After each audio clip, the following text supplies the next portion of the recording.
listrik, kan ada pula lampu sorot, ya kan? Ada pula kita pakai CCTV, ada pula pakai lampu barangkali lampu hias, ya kan? Ada pula yang pakai lampu seperti lampu disco, ya kan? Ada pula lampu jam itu kan, bukan main bagusnya. Tetapi sesungguhnya dalam pandangan Allah itu kalau nak terang, kalau nak bercahaya di rumah kita, tidak cukup aja sekedar lampu terang. Tetapi nawiru buyutakum bitilawatil Qur'an.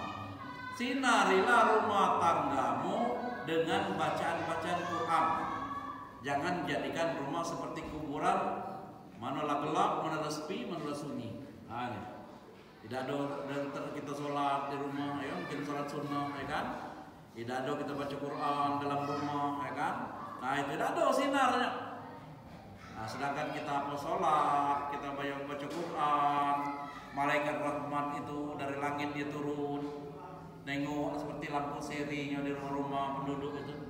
Tengoklah ada kelap-kelip lampu serinya, berarti itu ada yang baca Quran dalam rumahnya.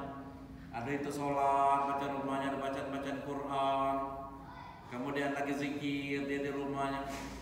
Ada lampu seri itu turun malaikat rahmat memberikan rahmat di rumah tangga itu. Tetapi kalau tengok malaikat rahmat tidak ada niat, tidak ada cahayanya, seperti kuburan, tidak ada baca Qurannya, tidak ada ngajinya, tidak ada sholatnya di rumah, gelap baik. Ada kita malaikat rahmat, ini cari yang itu kan, ini cari yang lainnya ada seri itu. Bapak Ibu harus sekalian yang dimuliakan Allah Subhanahu wa taala, terpenting. Penting. Itu kemudian maka Imam Al-Ghazali mengajarkan ada tarbiyatul qoblal wiladah, ada tarbiyatul ba'dal wiladah. Ada pendidikan sebelum anak dilahirkan, ada pendidikan setelah anak dilahirkan. Bapak Ibu harus sekalian yang dimuliakan Allah Subhanahu wa taala. Nah, pendidikan sebelum anak dilahirkan, insya Allah dengan orang tuanya soleh, bapaknya soleh, ibunya solihah, insya Allah anaknya kelak akan menjadi soleh dan solihah. Ayat sekarang itu insya Allah akan terbentuk kan. Maka kalau dia mau Kementerian Agama begitu terkece stunting, pencegahannya sekarang mulai dari calon pengantin. Kita cari pasangan sudah pasangan yang baik. Yang nak nikah daftar ke KUA itu sudah dapat pasangan, kan?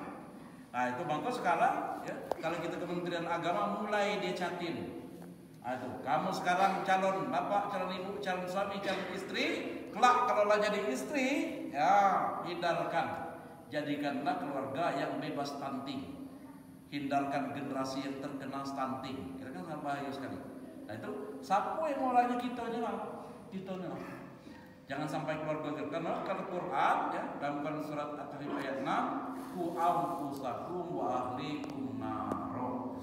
Jagalah dirimu, itu dulu yang dijaga, ya kan? Ya. Dan keluargamu ahlikum naro. Jagalah dirimu dan keluargamu dari neraka. Ya. Nah, teman-teman stunting itu nerakanya dunia. Ini nauzubillah. Ya. Bapak Ibu harus sekalian yang dimuliakan Allah Subhanahu wa taala, maka sangat penting seiring dengan program pemerintah ini ya. Nah, itu. Kemudian apa lagi ajaran agama yang bisa memberantas stunting itu? Kalau dia punya program 1000 hari kelahiran bayi, itu masa-masa rawan anak ini terkena stunting. Mulai dari apa namanya itu prosesi itu hamil apa namanya seorang anak itu kan? Nah, kemudian apa itu melahirkan, menyusui. Nah ada lagi ajaran agamamu ini supaya anak itu tidak mudah sakit, supaya anak itu kuat, menyusuinya sempurnakanlah kata Allah sampai menyusuinya sampai 2 tahun. Nah itu. Jadi surat Al-Baqarah ayat 233. Kan? Jadi menyusuilah anak itu sampai 2 tahun. Maka kata orang kesehatan 6 bulan itu harus ASI eksklusif. Jangan dicampur-campur dulu. Jangan dulu dikasih susu kaleng. Jangan dulu dikasih susu kotak, ya kan? 6 bulan pertama itu, ya. Kenapa? Karena susu yang pertama itu, ya, sudah itunya eksklusif itu ada rupanya modal. Jadi imun, jadi kekuatan. fisik anak terperang. Karena kalau anak fisiknya itu mulai dia dikit-dikit demam, ya, dikit-dikit pusing, ya kan? Jangan kena hujan dikit, masih kecil. Kalau lah tua taruhlah, Pak, kan? Kalau lah tua taruhlah, kalau hujan dikit ngeri gitu kan? Ini masih kecil. Nah, maka ya insya Allah ya, kalau 6 bulan pertama dia sesuai dengan ajaran agama, sesuai dengan Quran itu, dan 6 bulan pertama tidak bercampur dengan ya susu kotak atau susu kaleng, kemudian bisa disempurnakan sampai 2 tahun, insya Allah fisik anak itu menjadi kuat dan sehat. Nah, ini kan, ini insya Allah, mungkin ibu sedang buktikan, ya kan? Nah, insya Allah, ada hujan dikit, insya Allah, tidak mudah kena demam, tidak mudah untuk pilek, ya kan? Apalagi musim hujan seperti sekarang ini, ya kan? Kalau kita kena hujan dikit, lewat tuh pilek, namanya keluar itu, Pak. Hujan terus, ya. Nah ini insya Allah hujan rahmat. Nah, ya kan? Nah, kalau hujan tidak rahmat, Pak, hujan banjir, kalau hujan. Cuman kita ada cerita tentang yang tak indah, ada orang sebelah air ranam, ya apa namanya di sawahnya dekat sungai, ya kan? Sungainya di dekat sungai di sawahnya itu dia ada sapi dan sapinya aja belum dapat sampai sekarang. Entah pajuknya, pajuk ke orang dibawa orang. Tahu kita kan? Pajuk di sungai ini ya, jelas sapinya hilang, ya. Nah pajuk dibawa orang, kita tahu gitu kan? Nah, sapinya anyut gitu kan? Nah, Bapak Ibu harus sekalian yang dimuliakan Allah Subhanahu wa Ta'ala. Artinya penting kita di briefing, kita diberi apa namanya itu rambu-rambu, ya.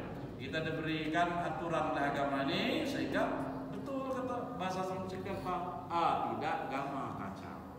Kalau orang beragama, insya Allah ya tidak kacau. Tetapi kalau tidak beragama, kacau itulah kacau balau. Bapak Ibu harus sekalian yang dimuliakan Allah Subhanahu wa Ta'ala, penting artinya kita ya apa namanya menangkal yang namanya stunting gini. Maka ada apa iklannya, ada apa namanya itu, ada brosur-brosurnya kan, pemerintah ya kan. Itu marilah kita berantas stunting. Nah, kalau yang anaknya lebih besar aman, cuman jangan lupa tetangga, jangan lupa anak cucu-cucu gitu ya kan. Kita kasih tahu itu kan itu adalah musuh yang tidak nampak ya. Kalau kita lihat terlena lah jadi bahaya kan. Ngapa sudah sampai jadi sepertigo? 10 bayi lahir, 3 yang kena. Alhamdulillah. Nah itu ya. Ini sekarang mati penting ya menjadi perhatian kita. Kalau sehingga ya kata Al-Quran, ya ayyuhalladzina amanu taqullaha wal tanzur nafsum ma qaddamat lighad. Wahai orang-orang yang beriman, hendaklah kamu mempersiapkan apa yang bakal terjadi pada hari esok. Nah, kan? Apa yang bakal terjadi pada hari esok? Ini sekarang mati kan? Penting. Ya. Nah, penting. Misalnya kalau para ulama ya kan, hubbul watoni minal iman. Cinta kepada tanah air adalah ya bagian dari iman. Nah, ini sekarang kan? Nah, kenapa? Ternyata kalau kita tidak cinta tanah air, kalau kita tidak membela tanah air kita, maka kita tidak baca mengajar seperti ini. Kita tidak baca salat dengan aman dan nyaman, baca Quran beribadah, tidak baca. Waktu kita dijajah Belanda dulu, ngumpul dikit orang agama ekstremis gitu kan. Boro-boro kita nak belajar, ya kan? Nah, boro-boro dengar ceramah, boro-boro pengajian. Artinya apa? Kalau negara ini kita tidak cintai, kita pertahankan, ya, maka kita tidak bisa beribadah dengan nyaman, tidak bisa beribadah dengan aman. Bapak Ibu harus sekalian yang dimuliakan Allah Subhanahu wa Ta'ala, persiapkan. Ya. Hendak kamu persiapkan ya, apa yang bakal terjadi pada hari esok. Nah, kata orang awam, ya, dan hari esok itu ya kan, ya terjadi bagi menjadi ini pertama, ya. Kata orang awam, dan pertama orang kalapuk dan ketiga orang kaiswa dan ketiga orang kabuswa, ya kan? Nah itu, yang pertama, ya kan, yang bakal lapuk. Nah inilah kita cari selama di dunia ini. Selama di dunia ini kita cari yang bakal lapuk-lapuk. Beras keringat banting tulang, buat apa rumah seperti istana, ya kan? Beli kebun, beli sawah, beli segala macam, ya kan? Negara yang bagus dan megah. Itu lama-lama nggak laku, tak? Lapuk, ya. Buruk di lama-lama. Kan? Itu. Yang kedua, nan kabuswa. Seenak-enak makanan itu, kalau sudah sampai di perut tidak terasa lagi, ya, tidak terasa lagi. Ada cerita Pak, kalau Kami dulu pulang Bapak Haji Lapu